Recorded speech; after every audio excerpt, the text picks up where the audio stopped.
ஓம் சாய்ராம், ஜெய் சாய்ராம். என் அன்பு குழந்தையே, சில தருணம் உன் கண்களிலிருந்து வலியும் நீர் எதற்கு என காரணங்களும் அர்த்தங்களும் உனக்கே தெரிவதில்லை. மனதில் ஒரு சுமை, வலி. நீ செய்த எதிர்மறை தெரிந்தும் தெரியாமலும் அவை உன் மனதை ஒவ்வொரு நிமிடமும் சுடுகின்றது. அதை தாங்க முடியாமல் உன் மனம் தவிக்கின்றது. உன் தவறுகளுக்கு மன்னிப்பும் அதை உணர்ந்து நீ மாற வேண்டும் என்ற எண்ணம் உன்னிடத்தில் தன்னம்பிக்கையை இருந்தாலும் சில நேரம் புயலாய், மழையாய், இடியாய் சில நிகழ்வு உன் கண்முன் வருவதும் போவதும் உன் ரணத்திற்கு மேல் ரணங்களை உணர வைக்கிறது. நிம்மதி என்ற சொல்லை கூட மறந்து போகும் நிலை. முதலில் உன் கடந்த காலத்தை தீயிலிட்டு எரித்துக்கொள். எதிர்காலத்தை காற்று போகும் வழியில் ஒப்படைத்து உன் நிகழ்கால தருணங்களை கவனித்து செயல்படு. எல்லாம் நன்மைக்கே, என் சாயப்பா செய்வார் என்று உனக்கு தோன்ற வேண்டும். உன் உடம்பையும் உன் உள்ளத்தையும் ரணப்படுத்தும் விஷயங்களை விரட்டி அடித்து அழிப்பேன் நான். இது என் சத்திய வாக்கு.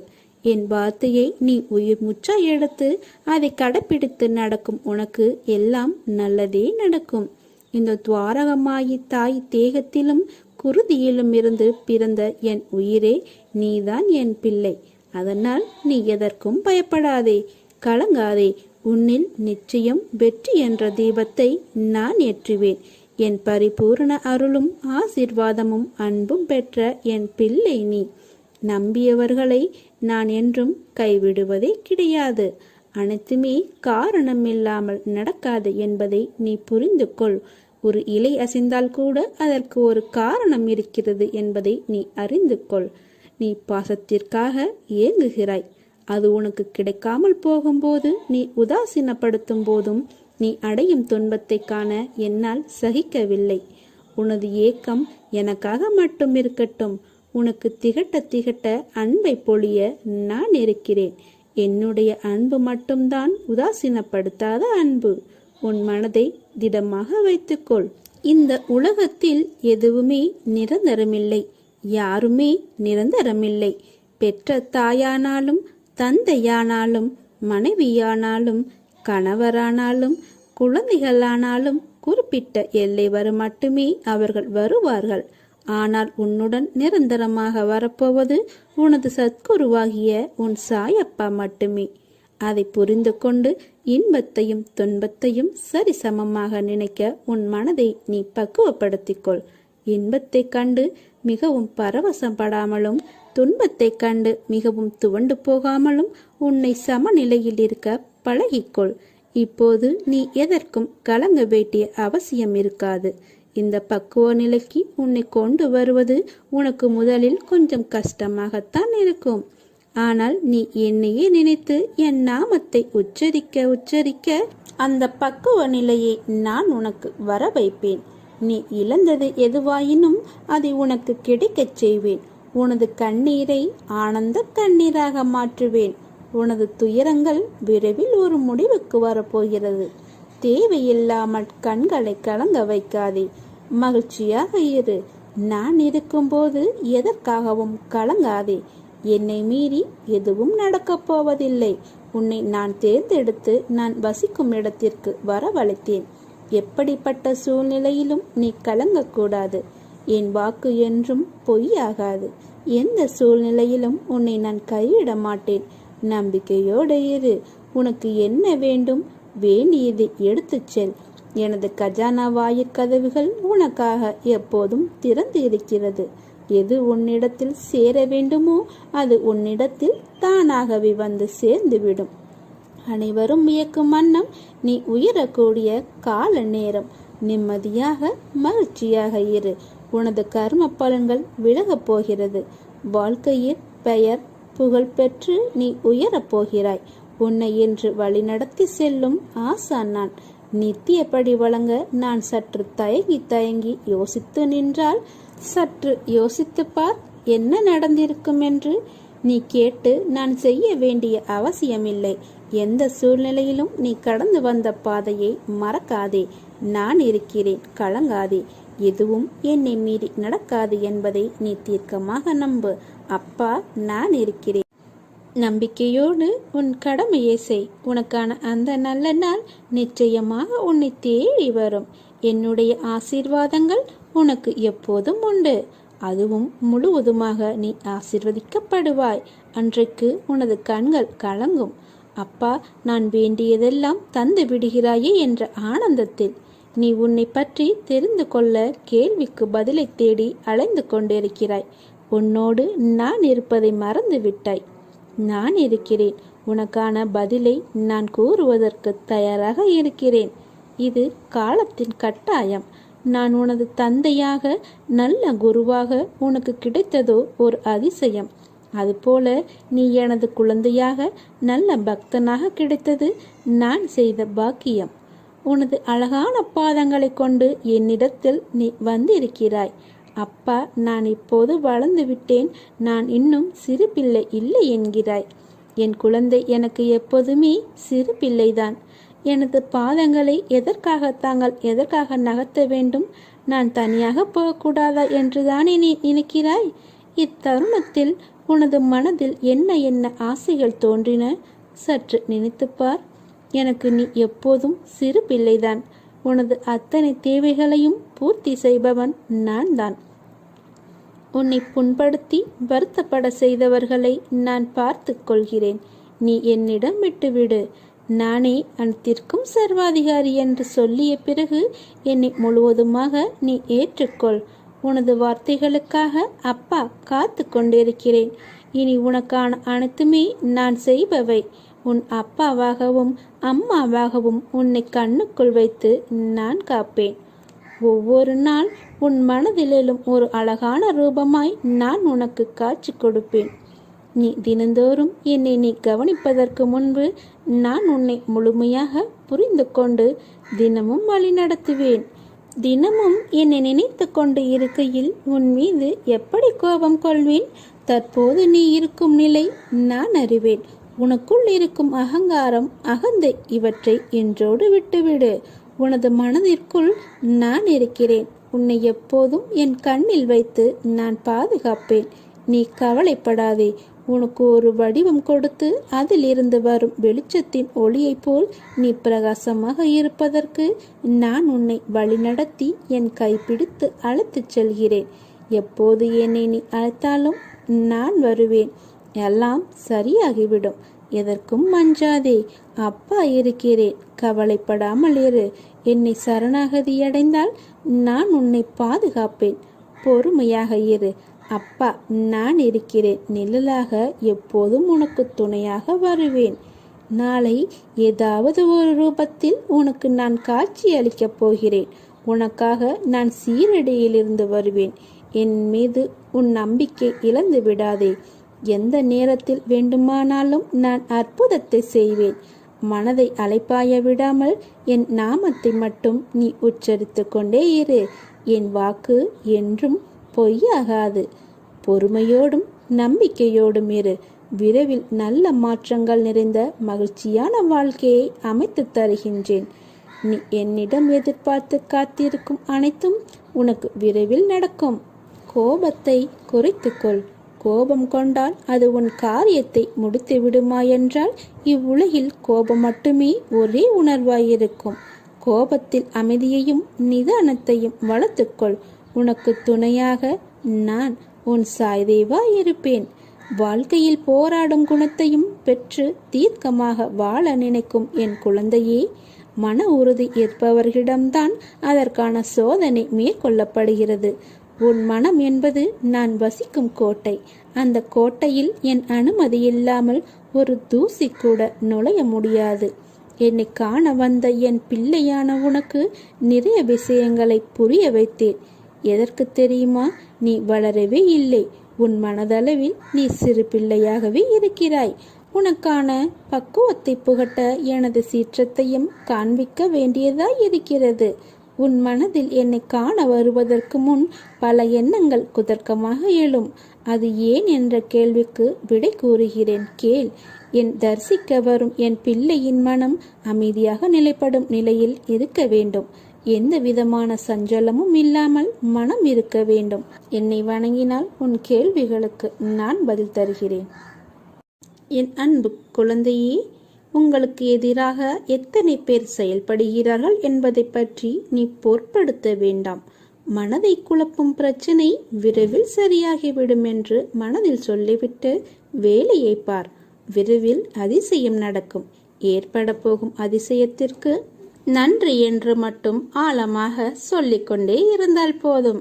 அது எப்படி சரியாகும்? சரியாகும் வழிகளை பற்றியெல்லாம் நீங்கள் ஆராய வேண்டாம். நமக்கு ஒரு சில வழிகள் தான் தெரியும். ஆனால் பிரபஞ்சத்திற்கோ 1000 வழிகள் இருக்கும். அது சரி செய்துவிடும். உங்கள் வார்த்தைகள் மற்றும் எண்ணங்கள் பிரபஞ்சத்திற்கு கட்டளைகளாக அனுப்பப்பட்டு விரைவில் சரி செய்துவிடும். உங்களை சுற்றி எதிராக நடப்பவை பற்றி நீங்கள் கவலைப்பட வேண்டாம். பயம், குழப்பங்கள் வரும்போது பதட்டம் இல்லாமல் அமைதியாக இருக்க கற்றுக்கொள்ளுங்கள். நான் மிகுந்த நம்பிக்கையாக இருக்கிறேன். விரைவில் அதிசயம் நடக்கும்.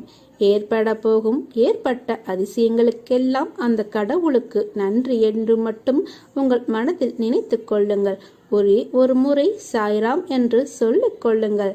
நிறுத்தாமல் சொல்லிக்கொண்டே இருந்தால் உங்களுக்கு அதிக பலன் கிடைக்கும். உங்கள் வார்த்தைகள், நம்பிக்கையான உணர்வுகள், சந்தோஷமான எண்ணங்கள் போதும். எல்லாவற்றையும் சரி செய்துவிடும். உங்களின் நேர்மறையான சக்தி இந்த பிரபஞ்சத்தை காட்டிலும் சக்தி வாய்ந்தது என்பதை மட்டும் நீங்கள் உணருங்கள். நீ நன்றாக இருப்பாய். நல்ல எதிர்காலம் பெற்று வாழ்வாய். என் பரிபூர்ண ஆசீர்வாதமும் அன்பும் உனக்கு எப்போதும் உண்டு. உன்னை விட்டு நான் இப்படி நகர்ந்து நிற்கிறேனே என்ற எண்ணம் எதற்கு உனக்கு?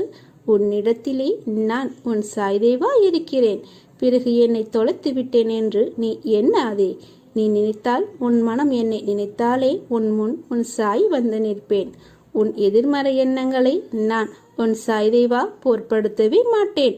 உன்னிடத்தில் எதையும் எதிர்பார்க்காமல் உன் முன் வந்து நிற்பேன். உன்னை விட்டு நான் விலகுவதும் இல்லை. உன்னை விலகி போகும்படி நான் சொல்வதும் இல்லை.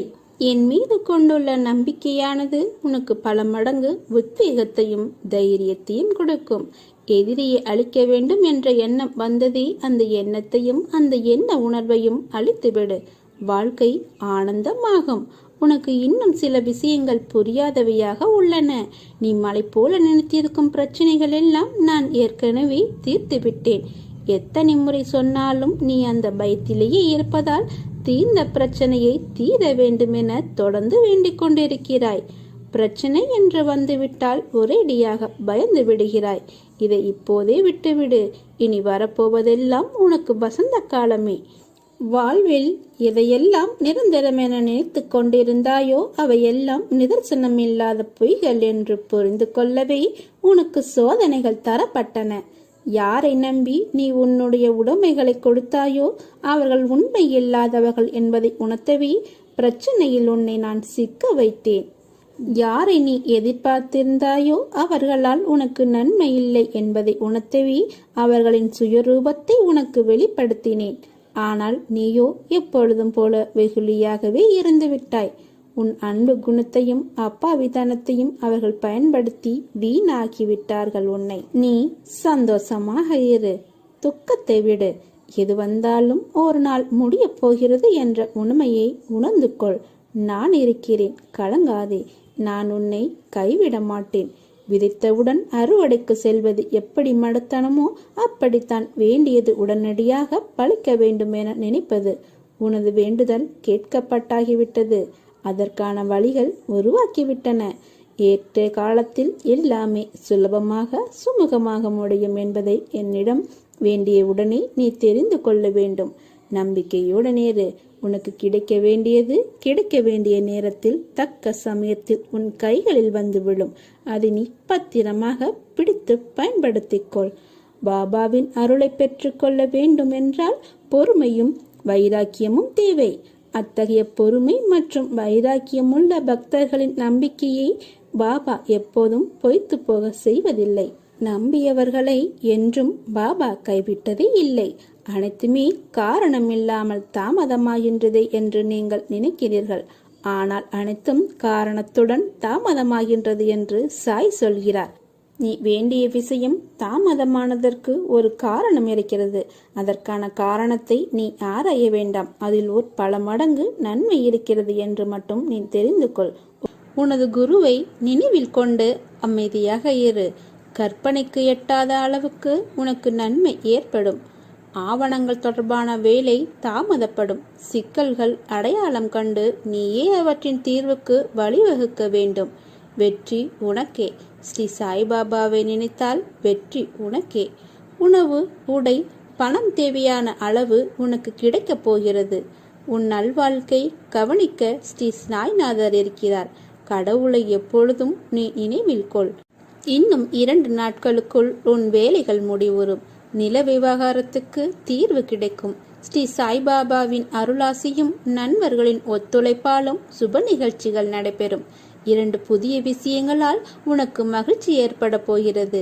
நாளை முதல் இன்னும் 2 தினங்களில் உனது சிக்கல்கள் எல்லாம் மறைந்து உனக்கு வெற்றி கிட்ட போகிறது. மத சம்பந்தமான சடங்குகள் நடக்கும். நீ கேள்வி கேட்ட தினத்தின் மறுநாள் உனக்கு தீர்வு கிடைக்கப் போகிறது. பயத்திற்கு இடமே இல்லை. பாராட்டுக்கான, கௌரவத்துக்கான நாள் மிக அருகில் உள்ளது. உனக்கு வெற்றியும் புகழும் கௌரவமும் கிட்டும். உன் இஷ்ட தெய்வத்தின் தரிசனம் உனக்கு கிடைக்கப் போகிறது. கடவுளின் சிலை, விக்கிரகம், புகைப்படம் உனக்கு கிடைக்கும். அதை வைத்து நீ வழிபடு. உனக்கு மன நிம்மதி, பணவரவு, மகிழ்ச்சிகள் ஏற்படும். மூதாதையர்கள் செய்து வந்த மதச்சடங்குகள் நின்று போயிருக்கின்றன. அவற்றை மறுபடியும் தொடங்கி செய். விரைவில் உனக்கு சுப நிகழ்ச்சி நடைபெறும். வெற்றி கிட்டும். ஸ்ரீ சாய்நாதரை நினைத்துக்கொள். வேறுபாடு காட்டாதே. உனக்கு ஏதோ ஒன்று கிடைக்கும். முன்னேற்றம் ஏற்படும். அதிலிருந்து நீ முன்னேறி வா. ஒரு இளம் வயது நபரால் உனக்கு ஆதாயம் ஏற்பட போகிறது. புதிய அறிமுகம் கிடைக்கும். கேள்வி கேட்ட தினத்திற்கு பின் வரும் ஞாயிற்றுக்கிழமை உனக்கு ஒரு ஆதாயம் ஏற்படும். நன்றாக ஞாபகம் வைத்துக்கொள். நீ எப்போது என்னிடம் கேள்வி கேட்கிறாயோ அதிலிருந்து வரும் ஞாயிற்றுக்கிழமை உனக்கு ஒரு அதிசயம் நடக்கும். நீ கேட்ட கேள்விக்கு ஆதாயம் கிடைக்கும். பல நாட்களாக நீ இழந்து தவித்த பொருளை மீண்டும் அடைவாய். ஞாயிறன்று அது உனக்கு கிடைக்கும்படி நான் செய்வேன். கண்டோபா கோவிலுக்கு செல். மரங்கள் மற்றும் நிலத்தில் இன்பம் கிடைக்கும். வியாழன் வெள்ளியில் ஸ்ரீ சாய்நாதரை நினைத்து தீபம் ஏற்று. உனக்கு நன்மை ஏற்படும். புதிய நில விவகாரங்களில் நன்மை உண்டு. மக்கள் மகிழ்ச்சியோடு இருப்பார்கள். விரைவில் உனக்கு குரு யோகம் ஏற்பட போகிறது. அன்று உனக்கு முக்கியமான அலுவல்கள் நடைபெறும். உனக்கு கவலைகள் எல்லாம் மறைந்து நீ மகிழ்ச்சி அடைவாய். புதிய வேலைகள் நடைபெறும். உனக்கு செலவுகள் அதிகரித்தாலும் ஞாயிற்றுக்கிழமை அன்று உன் வேலைகள் முடிவுறும். நீ வெற்றி அடைவாய். பணமும் புகழும் உனக்கு கிட்டும். கடந்த 2 மாதங்களாக தாமதமான வேலைகள் உனக்கு முடிவுறும். இழந்த பொருளை மீண்டும் அடைவாய். சுபமான நிகழ்ச்சிகள் நடக்கும். ஒரு சிறந்த மகானை காண உனக்கு ஒரு வாய்ப்பு கிடைக்கப் போகிறது. அந்த மகானாக வருவது நான். உன் சாயப்பாவை நீ கண்டு கொள். உனக்கு நான் பல ஆசீர்வாதங்களை தர காத்திருக்கிறேன். பொறுமையாக செயல்படு. அவசரப்பட்டு எடுக்கப்படும் எந்த ஒரு முடிவும் சரியாகாது. கோபம் வரும்பொழுது என்னை நினைத்துக்கொள். ஓம் சாய்ராம் அல்லது சாயி சாயி என்று கூற பழகு. அனைத்தும் சரியாகும். உனக்கு நான் இருக்கிறேன். ஜாதகம், கைரேகைக்காரர்களுடன் ஜோசியம் ஆகியோரின் முன்னோடி உரைகளை தூக்கி எறிந்துவிட்டு என்னை மட்டுமே நீ நம்பு. என்னை நம்பி என்பால் லயமாகும் மனிதனின் எல்லா காரியங்களையும் பொம்மலாட்டத்தை போன்று நான் நின்று நடத்தி வருகிறேன். உனக்கு எல்லாம் சாதகமாக நான் மாற்றித் தருகிறேன்.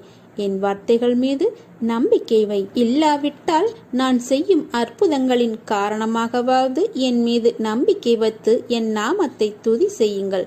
உங்கள் கோரிக்கைகளை நிறைவேற்றி உங்கள் பிரார்த்தனை அனைத்திற்கும் பதில் கொடுப்பதற்காகவே நான் அவதரித்து வந்தவன் என்பதை நீங்கள் உணர்ந்து கொள்ளுங்கள். உணவு, உடை இவற்றை பொறுத்த மட்டில் வறுமையோ இல்லாமையோ எனது அடியவர்களின் வீட்டில் இருக்காது. தங்கள் மனதை எப்போதும் என் மீது லயமாக்குங்கள். என்னையே முழு மனதுடன் வழிபடும் அடியவர்களின் நலன்களை எப்போதும் கவனிப்பது என்னுடைய சிறப்பியல்பு. கீதையிலும் கிருஷ்ண பரமாத்மா இதையேதான் கூறியிருக்கிறார். எனவே உணவுக்காகவும் உடைவுக்காகவும் கடின முயற்சி எடுக்காதே. உங்களுக்கு எது வேண்டுமானாலும் கடவுளிடமிருந்து கேளுங்கள். இவ்வுலக கௌரவத்தை விட்டுவிட்டு கடவுளின் அருளையும் ஆசியையும் பெறுங்கள். அவரிடம் நீங்க முழு ஆசியை பெற்றால் உங்களுக்கு நல்லது நடக்கும். நீ வேண்டியதும் வேண்டாததும் உங்களுக்கு கிடைக்கும். நல்லதே நடக்கும். ஓம் சாய்ராம்.